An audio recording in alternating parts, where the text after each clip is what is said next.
All right, the next thing we're going to take a look at is normal probability plots and distributions that are skewed to the right and to the left. All right, number one, let's take a look at this first distribution. This distribution is skewed to the left since it has a long left tail. Now remember what that does is the median is going to be where most of the data is, so it's going to be on the right-hand side, where those tail values pull the mean down. So the mean is going to be more on the left-hand side, okay? So skewed to the left means the mean is going to be less. This is actually the wrong normal probability plot. This is a normal probability plot for one that is skewed to the right, okay? Because notice here's where all my data is bunched and I have a long right tail on the right-hand side, okay? All right, so this one is skewed right, okay? And then if we were going to draw the graph for that one, skewed to the right, the median would be less because that's going to be where most of your data is, and your mean is going to be bigger. The mean is mightier because it's going to be pulled to the right hand side, okay? Just remember that the median will always be where the data is bunched and the mean is always kind of like in the middle. Which one is resistant to outliers? So remember, our median is always going to be the one that's resistant to outliers, because if I add a data point that's way down here and I swap these two out, the median's not going to change because it's an ordered list. However, the mean is going to be pulled towards that number. So it is not resistant to outliers.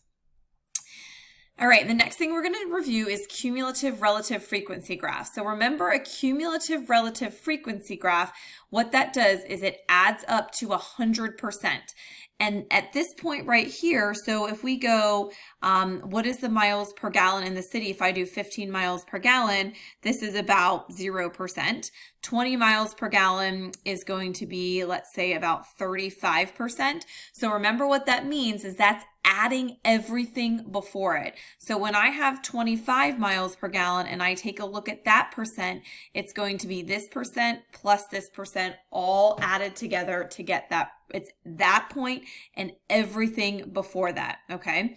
The above cumulative relative frequency graph shows the distribution of how many miles per gallon a certain car gets while driving in the city.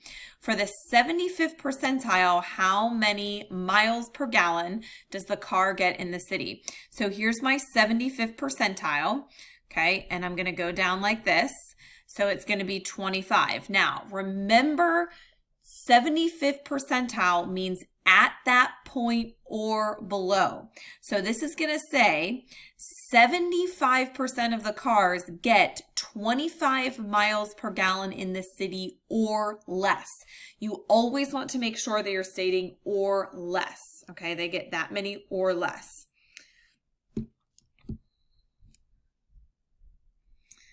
All right, now let's just do a quick review of binomial distributions. You've just done this recently, so hopefully this is fresh on your mind.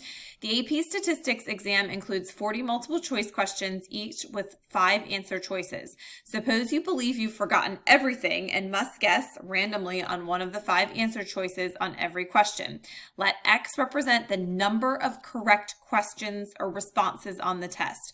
What is the probability that you get exactly 25 questions correct? All right, so this is a binomial distribution because it's either correct or incorrect, okay, with a n value of 40 and a p value of 0.2 because there's 5 answer choices, 1, 2, 3, 4, 5. 1 out of the 5 are correct or 20%, okay? So this is actually incorrect right here. Oh, no, I lied. Okay, so now we want to know what's the probability that I get exactly 25 correct. So that's saying the probability that X is equal to 25. Now we're going to use Binomialpdf because that's finding exactly one probability. Now, this is your n. Remember, that's how many choices you had. Okay, there are a total of 40. P is my probability, so I need to state this right here or I will not get full credit, and R is equal to 25. Okay, and the reason you have to do that, remember, is every calculator is different, so anytime an AP reader looks at this, they might not know what this means, but they will understand what this means because this is common terminology. Okay, all right, overall you believe that you can do really well in the free response section. You did not study for the multiple choice section because you figured out you would probably only need 16 questions correct to earn college credit in the course. What's the probability that you answer at least 16 problems? So we have 40, so we have 1, 2, 3, 4, 5. Okay, I want to get 16, 17, 18. I want at least 16 correct. So remember, when we have at least 16, I want 16 or more. I don't want less than 15. Okay. All right. So what you're going to do here is we're going to take that whole entire probability and subtract what's underneath 16. And the reason for that is because when we do binomial CDF, it takes all of the probabilities at that point or below. So the probability that x is greater than or equal 16 is 1 minus the probability that x is less than or equal to 15. Now, please make sure you define n equals 40, p equals 0.2, and r is equal to 15. You have to state that on the exam. Okay, or you can think of it as this way: the probability that x is greater than or equal to 16 plus the probability that x is less than or equal to 15 is equal to 1, which makes sense because that's the whole entire thing. So we can just rearrange this, subtract this portion right here, and that will give me the probability that x is greater than or equal to 16. All right, let's take a look at a geometric distribution question. So a shipment of 100 tires from the Flat Tire Company is known to contain 20 defective tires. Tires are drawn one at a time and checked and replaced. What is the probability that at most 2 defective tires are drawn out of the next 5 checked? Okay, so this is saying at most, so I'm going to either have 0 or 1 or 2 defective tires. Now, I'm only drawing 5 tires, so I know that this has to be a binomial distribution. Okay, so I'm going to use binomial CDF because I'm checking 5 tires. The probability is 20%, and I'm going up to and including 2, so 0, 1, or 2. What's the probability that the fourth selection will yield the first defective tire? This is geometric because in this case, I am answering it until I get the first success.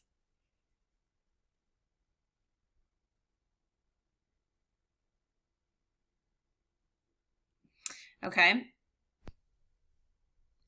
All right, so here, the probability that the fourth selection will yield the first defective tire. So basically you have 4 selections, 1, 2, 3, 4. You have the first 3 are basically going to be failures. Okay, so we have a 20 out of 100, or 0.2 is basically like our success rate here because that's our defective tires, and 80% are not going to be defective. So I'm going to get 3 non-defective tires before I get my fourth one that is defective. Okay, what's the probability that at least 2 of the next 5 are defective? All right, so this one is binomial because we're only taking 5 tires out. So at least 2 of the next 5, so 1, 2, 3, 4, 5. So that's 3, 4, or 5. I want to subtract 1 or 2. So I'm going to do 1 minus binomial CDF. There's 5 tires. The probability is 20%, and I'm just going to go up to 1. I lied because I at least want 2. So I'm just subtracting the probability of 1 or none, okay? And then it says, what's the probability that it takes more than 5 tries to get a defective tire? So what that means here is, remember, that means the first 5 are going to be failures. So if I have 1, 2, 3, 4, 5, okay, the first 5 are going to be failures, which means they're not defective. Okay, and there are at least 5 failures before you get a success. Okay, so you can have 5 failures, and that is going to give you your answer. Okay, and then we have right here, you can also do 1 minus geometric CDF, 0.2, 5. All right, so let's take a look at this last question. Mrs. Price surveys her AP statistics class to determine the following. If a student is chosen at random, the probability that they own a cell phone is 80%, the probability they own a car is 0.43, and the probability that they own a car and a cell phone is 0.33. 0.35. Okay. All right, what's the probability that a randomly selected AP student does not own a cell phone or a car? So remember when you set up your Venn diagram here, first you want to put the intersection in the middle, which is your 35%. Then what you're going to do here is you're going to take this entire cell phone is going to have to add up to 80%. So to get that 45, we're going to do 0.80 minus 0.35 to get the 0.45. To get the car, that entire thing has to be 43. So the intersection and the car only is 43. So I have to take 0.43 minus 0.35. Okay. Now the probability that they do not own a cell phone or a car, that's going to be everything on the outside here. So we're going to take 1 minus 0.45 minus 0.35 minus 0.08 in order to get our answer. What's the probability that a randomly selected student owns a cell phone but not a car? So that's cell phone only, and that's going to be that portion on the outside. All right, so I will see you at the midterm.